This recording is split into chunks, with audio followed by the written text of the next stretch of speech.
A criptografia assimétrica, ela utiliza a chave única para encriptação e decriptação. Mas o que seria isso? Bom, coloquei aqui uma imagem para representar e também coloquei a fonte dessa imagem, caso vocês tenham interesse de ler um pouco mais detalhadamente. Mas vamos lá para a explicação disso. Vamos dizer que nós temos um texto inicial, um documento que você escreveu, chamado aí na imagem original plain text, ou seja, texto plano, documento em texto plano, né? Quando se diz texto plano que o documento não está criptografado, está em texto claro, qualquer um pode ter acesso, pode ler. E aí nós utilizamos uma chave e criptografamos aquele documento. Então pense assim, para quem não é da área de TI, é importante ter esse conceito mais claro, né? De forma prática. É como se você pegasse o texto, colocasse dentro de uma caixa e trancasse com essa chave, com a chave. E aí você vai ter a informação criptografada. Para que você tenha acesso àquela informação, você precisa pegar a chave e abri-la. Então é como se você pegasse o documento, colocasse numa caixa, enviasse essa caixa para alguém, depois enviasse a chave separadamente para esse alguém. Ele, ao receber a caixa e receber a chave, vai conseguir abrir essa caixa e ler o texto. De forma bem prática, funcionaria assim. Claro que de forma tecnológica, de forma bit byte, vamos dizer assim, seria um pouquinho diferente, né? Funciona com algoritmos.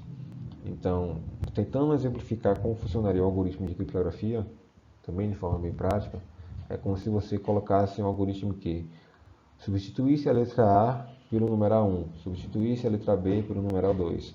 Então, o texto que tivesse o conteúdo AB passaria a ter o conteúdo 1, 2. E a chave de criptografia seria esse índice, fazendo a correlação de A com 1 e B com 2. Então, basicamente, seria isso a criptografia.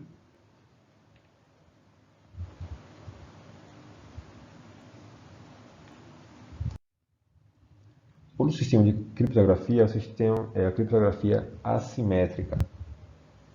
Então já é um pouquinho diferente. Na assimétrica nós temos uma única chave, a chave privada. Neste caso da criptografia assimétrica nós temos a chave privada e a chave pública.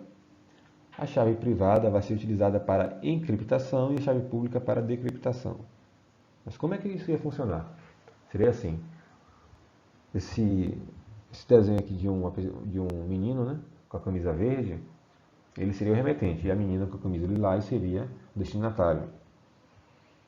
Então, o remetente ele escreveu Hello Alice, pegou uma chave, pegou esse Hello Alice, colocou dentro de uma caixa e fechou com essa chave. É como se essa chave só funcionasse para trancar. E ele transmite essa caixa até a Alice, que é o destinatário.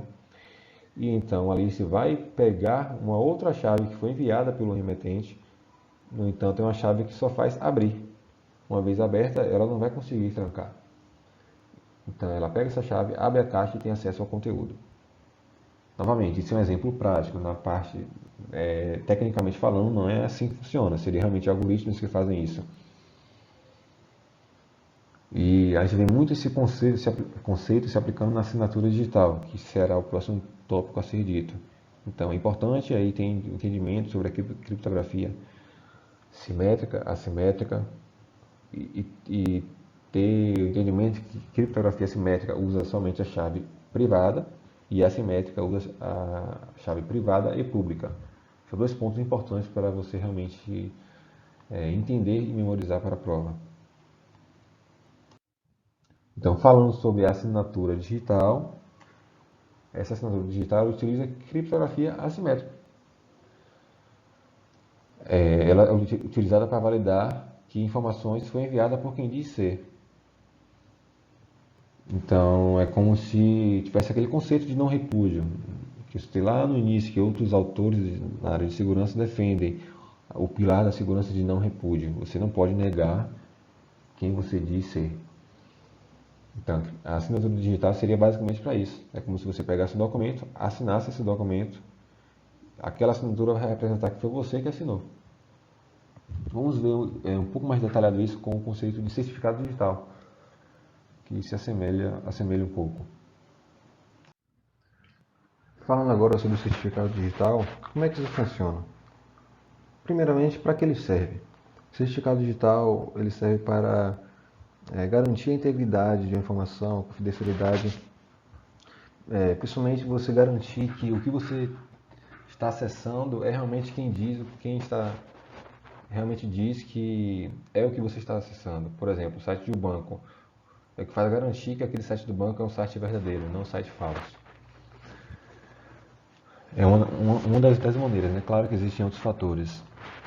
Então, por exemplo, você ao acessar o site de um banco, você realiza o acesso à página e aí você vai receber um certificado. Ao receber esse certificado, o seu navegador vai consultar automaticamente uma autoridade certificadora. Pense numa autoridade certificadora como se fosse uma empresa que gerencia certificados. Essa autoridade certificadora vai lhe garantir, olha, aquele site ali, ele realmente é quem diz ser. Ele vai estar com a transmissão de dados ali criptografada e realmente é quem diz ser. Pode acessar. E aí você realiza o acesso de forma segura. Basicamente seria assim. Então, para que essa autoridade certificadora possa garantir que aquela empresa é quem diz ser, nesse exemplo, essa empresa, ela primeiro tem que comprar um certificado com a autoridade certificadora e no momento da compra ela realiza um cadastro informando muitos dados, comprovando a sua existência, comprovando realmente ser legítimo. Então também é um conceito importante para você entender para a prova aí e também para o seu uso no dia a dia. Temos também a criptografia One Way. Ele valida apenas a integridade. Por exemplo, aí o download de arquivos em alguns sites. Vamos lá, vamos dizer que você baixou um arquivo em um site. Esse arquivo ele vai ter um hash. O que seria o hash? De forma bem prática, o hash é como se fosse uma identidade de um arquivo, de qualquer arquivo que exista. Dificilmente essa identidade vai ser coincidida com outra. Por quê? Porque o hash do arquivo ele é um algoritmo, ele é gerado por um algoritmo que ele pega o conteúdo do arquivo, o tamanho do arquivo, data que foi criado, autor, correlaciona tudo isso com um cálculo e gera um número final, número e letras final, que a gente pode estar chamando aí de identidade de um arquivo. Então isso seria o hash de um arquivo. Com isso é possível validar a integridade. Então, por exemplo, em alguns sites você tem o arquivo que você faz o download e além disso você tem o download do hash do arquivo, ou seja, você baixa o arquivo, depois você pode verificar qual é o hash dele e você consulta o hash que você baixou. Se os dois hashes forem iguais, quer dizer que o arquivo está íntegro. Então, para mim, esse é um dos melhores exemplos da criptografia one-way.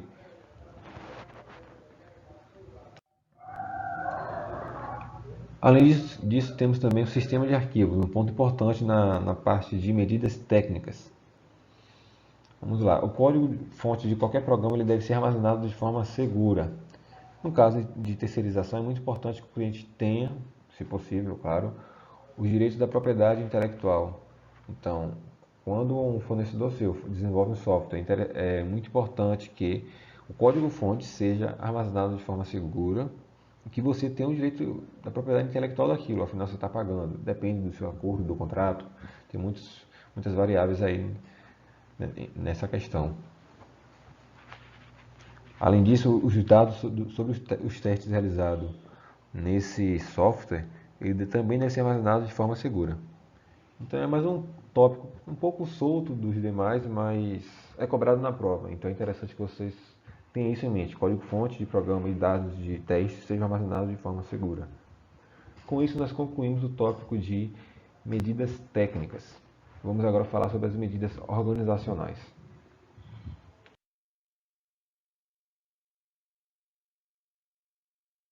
Galera, então vamos falar sobre as medidas organizacionais. Bom, nas medidas organizacionais, nós envolvemos aí alguns recursos que não são, vamos dizer assim, físicos, não são software, não são técnicas, não. São coisas realmente como regulamento, procedimentos, orientações, normas, um manual que seja. Então podemos pensar de modo geral como se fosse meios de instruir os colaboradores, definir regras para a empresa que tenham a relação com segurança. Então, um documento muito importante aí é a política de segurança da informação. E uma política de segurança da informação ela pode ser composta por regulamento, procedimento, orientações e normas.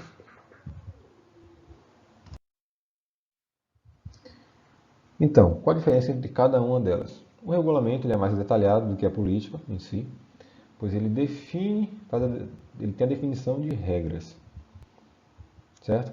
Já o procedimento ele descreve com detalhes as regras. Então, se ensino um regulamento a definir as regras, embaixo no procedimento eu vou descrever com detalhe essas regras que foram definidas.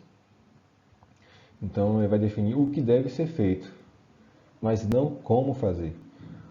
Essa questão de como fazer já passa para um outro documento chamado Instrução de Trabalho. Então, vamos lá. Regulamento define as regras, procedimento detalha essas regras, definindo o que deve ser feito, e a Instrução de Trabalho define como deve ser feito. Orientação é algo que não é obrigatório, normalmente é utilizado para consulta. Então, por exemplo, se você tem uma auditoria, algum documento que deve ser consultado, aquilo é uma orientação, não quer dizer que é obrigatório você consultar aquele documento. Então, ele está dando como se fosse uma referência, você ter como base alguma coisa. Então, essa é a ideia de orientação. E a norma define um padrão.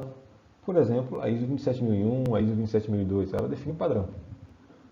No caso, a ISO 27001 define o padrão de sistema de gerenciamento de segurança da informação, e a ISO 27002 os controles para esse sistema de gestão de segurança da informação. É importante a gente ter a clareza que ter a política de segurança da informação não é o mesmo que implantá-la e mantê-la. Às vezes a empresa pode contratar alguma outra empresa para estar realizando a política, estar fazendo a política de sua empresa. No entanto, ela não implanta. Então, não é o mesmo que nada. Então, você escrever uma política é uma coisa, você implantar, colocar em produção é outra. E normalmente é o momento mais difícil, porque você tem que mudar, às vezes, processos, você tem que estar mudando como você faz algumas coisas, tem que conscientizar o colaborador, sensibilizar. Então, isso é algo que é um processo realmente, é um trabalho contínuo. E aí entra o PDCA. O PDCA tem essa ideia de continuidade. O PDCA é muito utilizado na gestão de projetos e muitas outras áreas, que toma como base o planejamento, a execução, a verificação do que foi feito e a ação. Ou seja, o P de Plan você vai planejar, o Do você vai fazer o que você planejou, o check você vai verificar se o que você fez está correto, como é que está o andamento das coisas. Se não tiver adequado, se precisa de correções, então você atua no próximo ponto, que seria o act, o agir.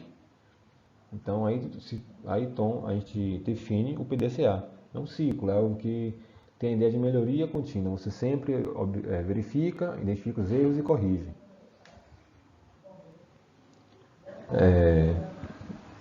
Além disso, a política ela faz parte do sistema de gestão de segurança da informação, o SGSI.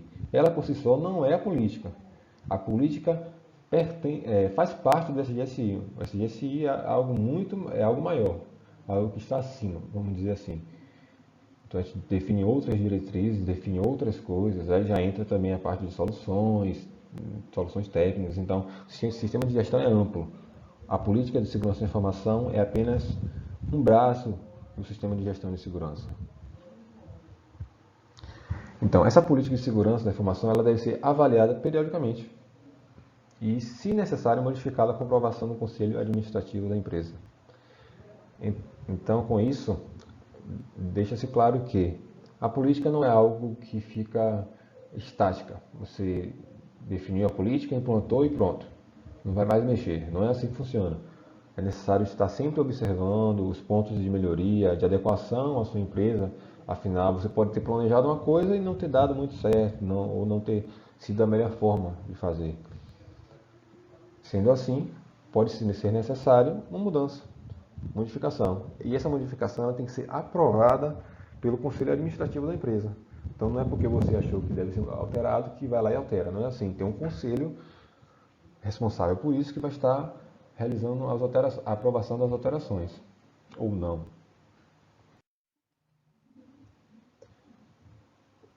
E a política de segurança ela deve ser aceita por todos, principalmente pela alta gestão.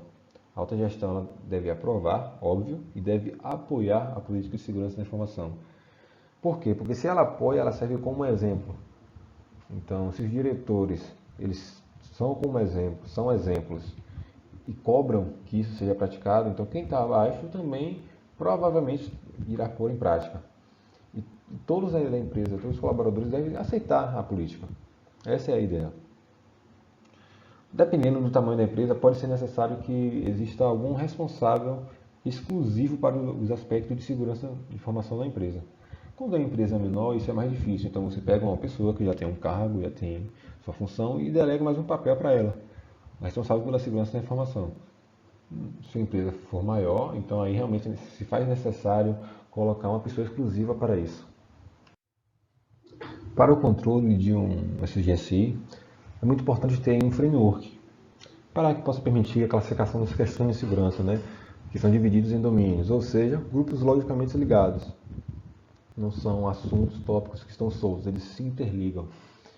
Então, para controlar todos esses assuntos, esses tópicos chamados de grupos ou domínios, é necessário ter um framework. Como, por exemplo, aí o COBIT, ele trata disso em um domínio específico dentro dele, na área de segurança da informação. Então, pode ser um framework a ser utilizado para o controle do SGSI. Na ISO 27002, o SGSI está dividido em 11 domínios. Veremos no próximo slide. Então aqui vocês podem ver os 11 domínios, certo? Sendo que os 4 primeiros, repara que começa no A5, A6, vai até A15. De A1 até A4 não aparece. Por quê? Porque são capítulos da ISO que vão dar introdução aos 11 domínios. Então por isso que não aparece aí nessa lista. Eu não coloquei porque ele vai realmente trazer a introdução sobre esses domínios. No caso aqui sobre a segurança de acesso, nesse ponto aqui A11, se refere tanto ao acesso físico quanto ao lógico. Então, você pode perceber ao estar verificando a ISO 27002 ou outras ISOs, que dentro de cada domínio terão subtópicos ou subdomínios.